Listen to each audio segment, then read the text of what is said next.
kutonda bakole kutonda nkumba kutonda nibalela kutonda ntonto jiwanyinga la pankati ujika ine malwele mulumulwe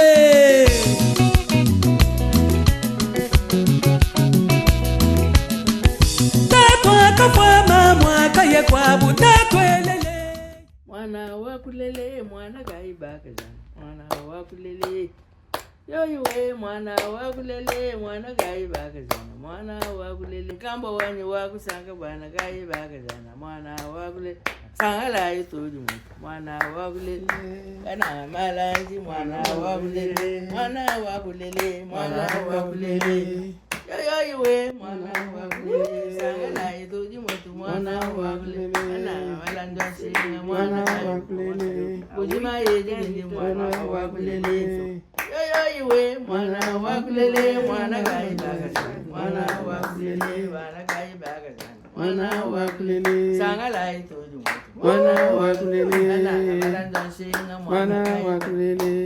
Aujourd'hui, nous allons faire un interview sur la conservation de la culture d'origine kassaïenne en République démocratique du Congo et j'aimerais vous poser quelques questions. Je suis une femme kassaïenne, je reste simple comme je suis, à la façon naturelle. D'accord. Pouvez-vous nous partager avec les traditions kassaïennes les plus importantes que vous avez préservées au cours de votre vie? Oh là là, la tradition c'est quelque chose de fondamental pour tout un chacun et pour tout un peuple. Sans tradition, comment voulez-vous que l'homme vive? Et quand vous dites c'est pour tous un chacun, pouvez-vous un peu développer? C'est-à-dire, il faut savoir que vous êtes un être humain d'abord. Vous êtes quoi? Vous êtes un être humain, vous êtes un animal, vous êtes une chose ou un objet. Quand on se pose ce genre de questions, c'est quelque chose qui aide à ouvrir l'esprit dans le sens de compréhension des choses. Parce que quand vous êtes un être humain, l'être humain est créé à l'image de la grande nature qui est Dieu, notre grand Dieu de lumière, dont la grande nature aussi c'est Dieu qui nous a créés pour faire l'œuvre que nous devons accomplir sur cette terre. Parce que chacun est venu sur cette terre en mission de quelque chose. Comment vous avez transmis vos connaissances culturelles à votre famille et aux jeunes générations? Comment j'ai transmis? Mais en parlant chaque jour, il y a des choses qui sortent, qui demandent à ce que la personne à qui vous parlez puisse avoir l'attention et une curiosité peut-être de savoir comment évoluent les choses. S'il vous pose des questions, vous pouvez réagir, mais s'il ne pose pas de questions, vous ne pouvez pas parler comme ça en l'air. Et quelles sont les valeurs fondamentales de la culture kassaïenne qui, selon vous, devraient être préservées dans notre communauté ici en Belgique? Le respect d'abord de l'autre. L'autre représente la grande nature. Parce que Dieu est partout. Il n'est pas figé quelque part, comme on nous a dit, oui, vous pouvez regarder au ciel. Non. Dans l'être humain, il y a l'image de cette grande nature. Et comment la migration en Belgique a-t-elle affecté votre relation avec vos racines culturelles kassaïennes? Ça nous a choqués parce que c'était quelque chose d'inattendu. Nous avons déjà fait le tour ici en Europe avec mon mari. Mouftara Bemba, professeur, parmi les premiers professeurs du Congo. Il a fait ses études normalement.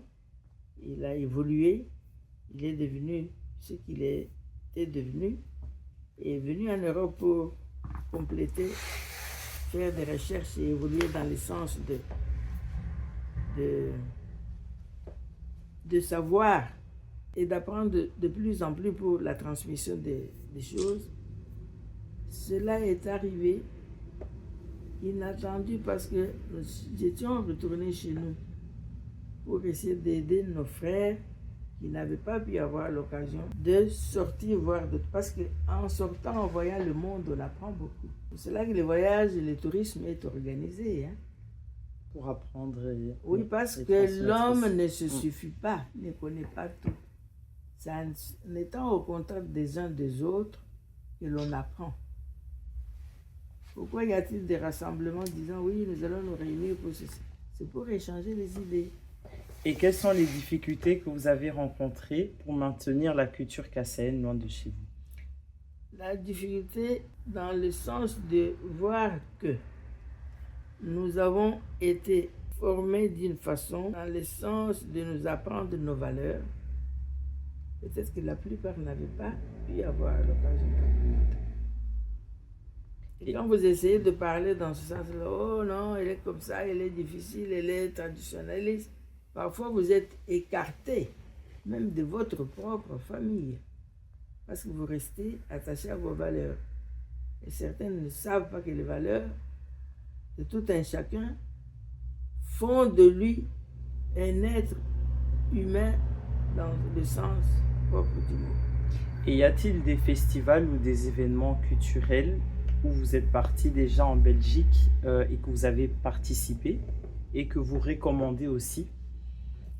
Ma fille, je vous dis que quand nous sommes arrivés ici en Belgique en 1992, moi je suis arrivé au mois d'avril, le 6 ou le 8 avril 1992, alors que mon mari, M. Moufouta Bemba, professeur, étant venu en 1990 pour la cause politique de massacre sur le campus de Lubumbashi.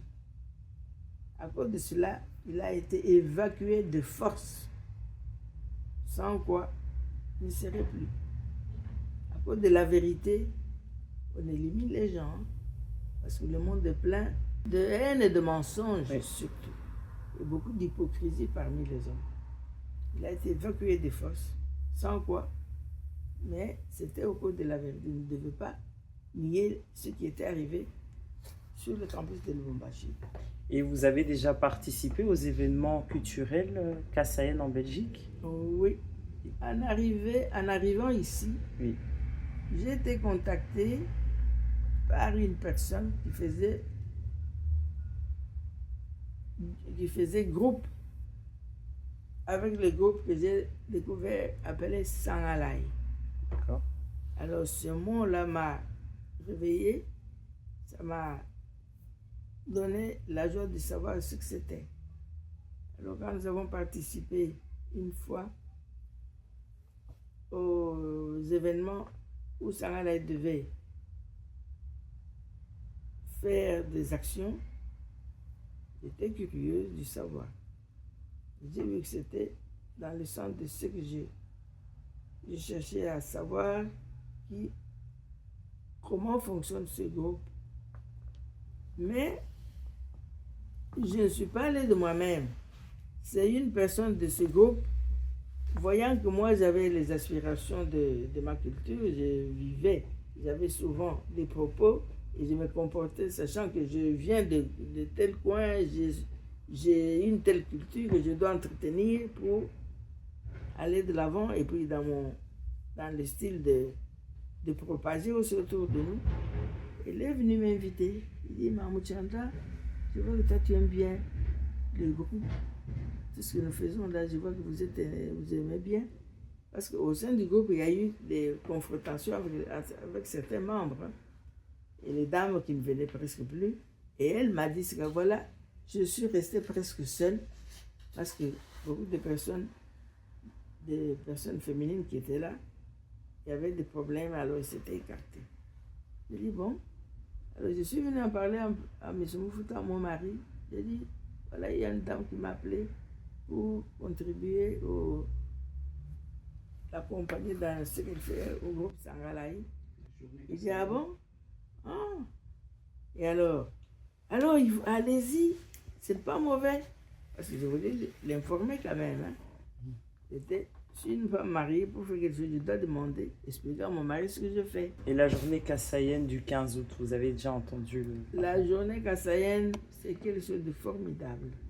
Parce que moi, j'habitais au Katanga, il y a eu des événements, c'est presque à la même période. Hein. Il y a eu épuration ethnique. Hein. Alors, nous avons quitté, comme par privilège de la nature, Nous, on n'a pas vécu. À peine ça a commencé, nous avons été évacués. Mon mari est venu en catastrophe. Moi, je suis resté 2 ans. Après 2 ans, je l'ai suivi. Mais nous avons souffert avec nos frères sur place. Et comment les jeunes de notre communauté peuvent-ils mieux se connecter à leurs racines culturelles kassayennes? Il faut qu'ils viennent dans nos rencontres, qu'ils aient le souci. Tu sais, chez nous, on dit on ne doit pas forcer quelqu'un à manger un plat. Quand vous dites rencontre, c'est quel genre de rencontre? Les rencontres de nos groupes ou notre groupe, les inviter à venir, qu'ils prennent conscience que ils ont leurs racines qu'ils doivent renforcer. Parce qu'un arbre a ses racines, il faut nourrir les racines pour que l'arbre évolue bien et les branches ainsi que les fruits. Sans cela, tout cela fait que nous avons été mentalement perturbés avec la venue de tous ces cultes qu'on nous amène chez nous. Oui, il faut prier. Prier sans prendre conscience de ce que vous devez faire comme action. La prière, c'est quoi? Même le travail que vous faites avec conscience, c'est une prière. La prière ne consiste pas à aller passer des heures, de dire oui, oh mon Dieu. Dieu nous a déjà tout donné.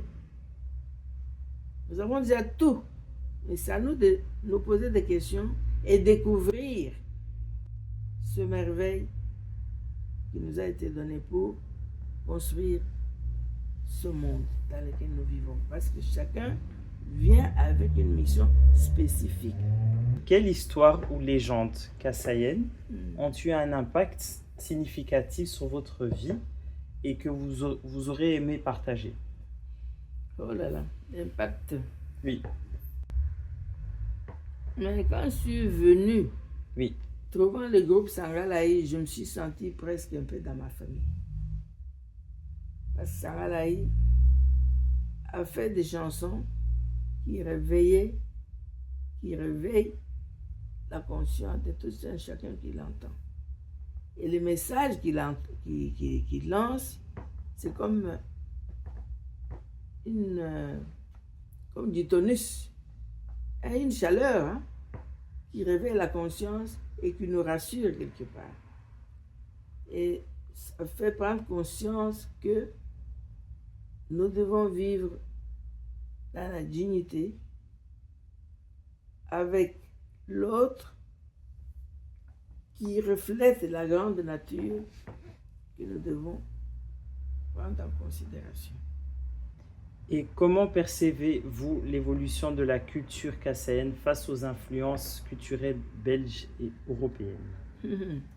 Mais à chacun maintenant de faire sa remise en question, de prendre d'abord conscience de ce qu'il est. Si vous prenez conscience de ce que vous êtes, alors vous pouvez savoir vous diriger dans le sens de ce qui est nécessaire de faire. Parce qu'on ne force personne à faire quoi que ce soit. Tu peux faire ce monde,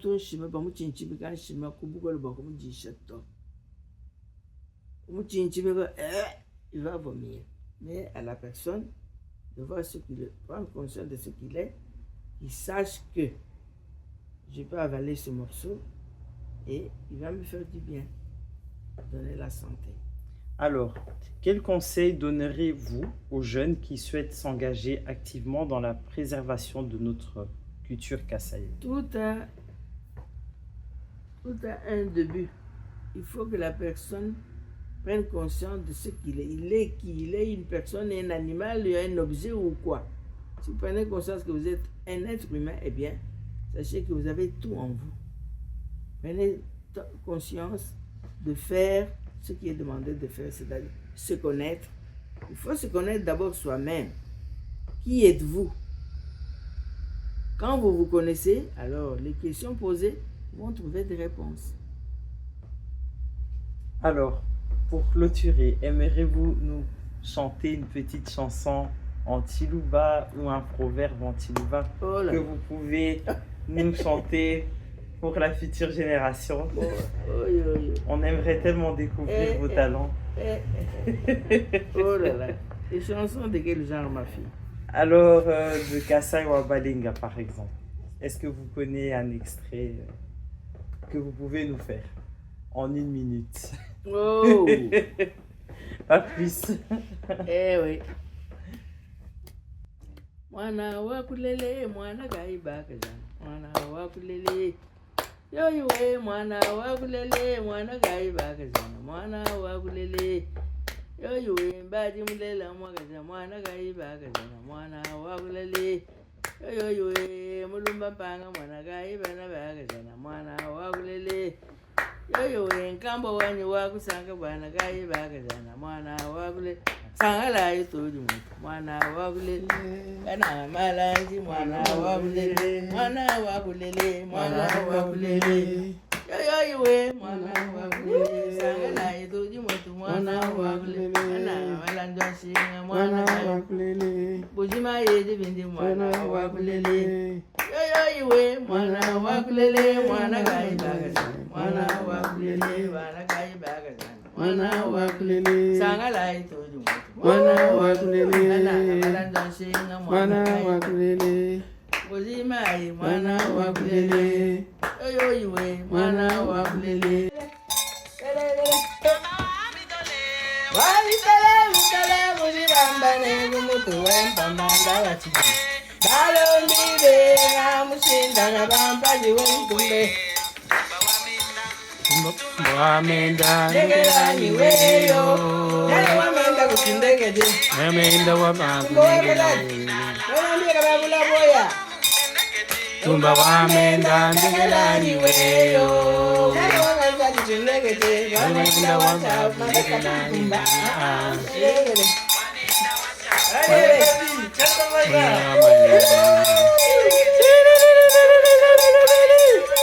Wamenda niwe.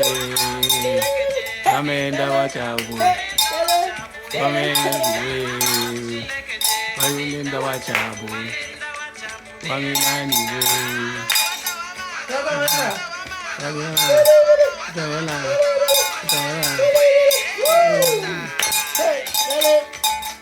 Gai oh, gai kabije, oh, katubengela, kaya, katubenyi, mulu, isika kobola ye.